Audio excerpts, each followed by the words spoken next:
Now the Philistines gathered their forces for war, and assembled at Socoh in Judah.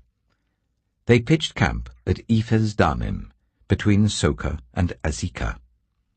Saul and the Israelites assembled and camped in the valley of Elah, and drew up their battle line to meet the Philistines.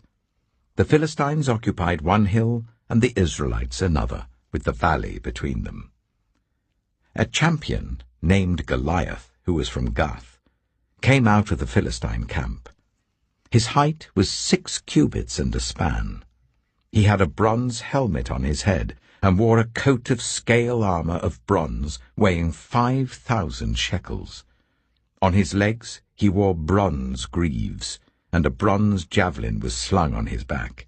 His spear shaft was like a weaver's rod, and its iron point weighed 600 shekels. His shield-bearer went ahead of him. Goliath stood and shouted to the ranks of Israel, "Why do you come out and line up for battle? Am I not a Philistine, and are you not the servants of Saul? Choose a man and let him come down to me. If he is able to fight and kill me, we will become your subjects. But if I overcome him and kill him, you will become our subjects and serve us." Then the Philistine said, "This day I defy the armies of Israel. Give me a man and let us fight each other." On hearing the Philistines' words, Saul and all the Israelites were dismayed and terrified. Now David was the son of an Ephrathite named Jesse, who was from Bethlehem in Judah.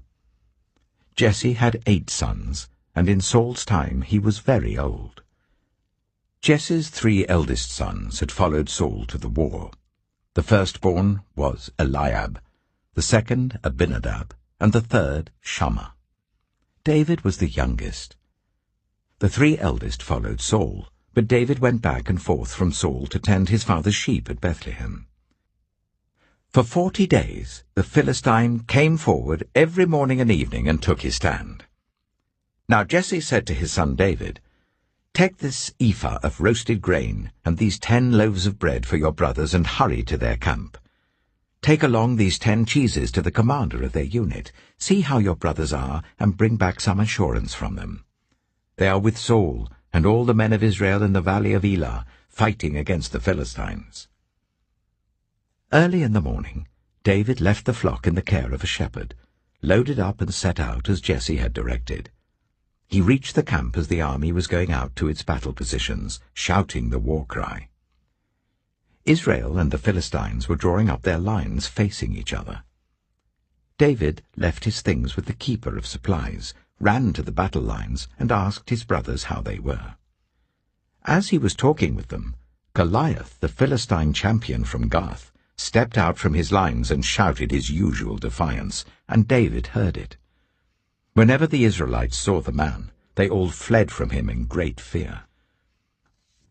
Now the Israelites had been saying, "Do you see how this man keeps coming out? He comes out to defy Israel. The king will give great wealth to the man who kills him. He will also give him his daughter in marriage, and will exempt his family from taxes in Israel." David asked the men standing near him, "What will be done for the man who kills this Philistine and removes this disgrace from Israel? Who is this uncircumcised Philistine that he should defy the armies of the living God?" They repeated to him what they had been saying, and told him, "This is what will be done for the man who kills him." When Eliab, David's eldest brother, heard him speaking with the men, he burned with anger at him, and asked, "Why have you come down here? And with whom did you leave those few sheep in the wilderness? I know how conceited you are, and how wicked your heart is. You came down only to watch the battle." "Now what have I done?" said David. "Can't I even speak?" He then turned away to someone else and brought up the same matter, and the men answered him as before. What David said was overheard and reported to Saul, and Saul sent for him. David said to Saul, "Let no one lose heart on account of this Philistine. Your servant will go and fight him." Saul replied, You are not able to go out against this Philistine and fight him. You're only a young man, and he has been a warrior from his youth." But David said to Saul, "Your servant has been keeping his father's sheep. When a lion or a bear came and carried off a sheep from the flock, I went after it, struck it, and rescued the sheep from its mouth. When it turned on me, I seized it by its hair, struck it, and killed it. Your servant has killed both the lion and the bear. This uncircumcised Philistine will be like one of them, because he has defied the armies of the living God. The Lord who rescued me from the paw of the lion and the paw of the bear will rescue me from the hand of this Philistine." Saul said to David, "Go, and the Lord be with you." Then Saul dressed David in his own tunic. He put a coat of armor on him and a bronze helmet on his head. David fastened on his sword over the tunic and tried walking around because he was not used to them.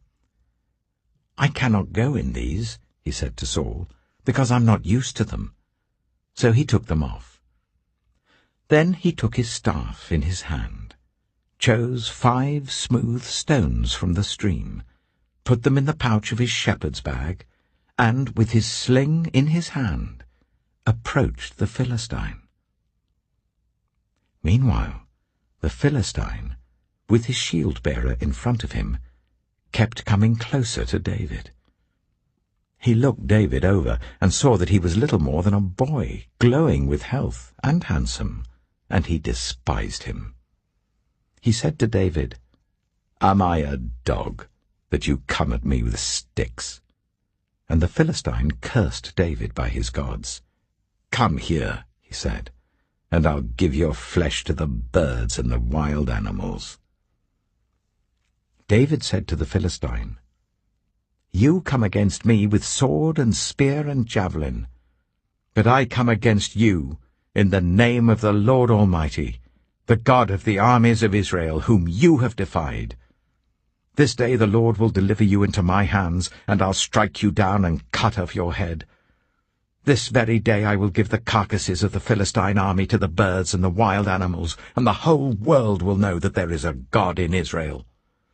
All those gathered here will know that it is not by sword or spear that the Lord saves, for the battle is the Lord's, and he will give all of you into our hands."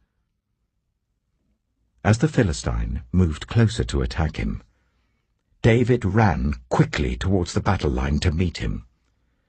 Reaching into his bag and taking out a stone, he slung it and struck the Philistine on the forehead. The stone sank into his forehead, and he fell face down on the ground.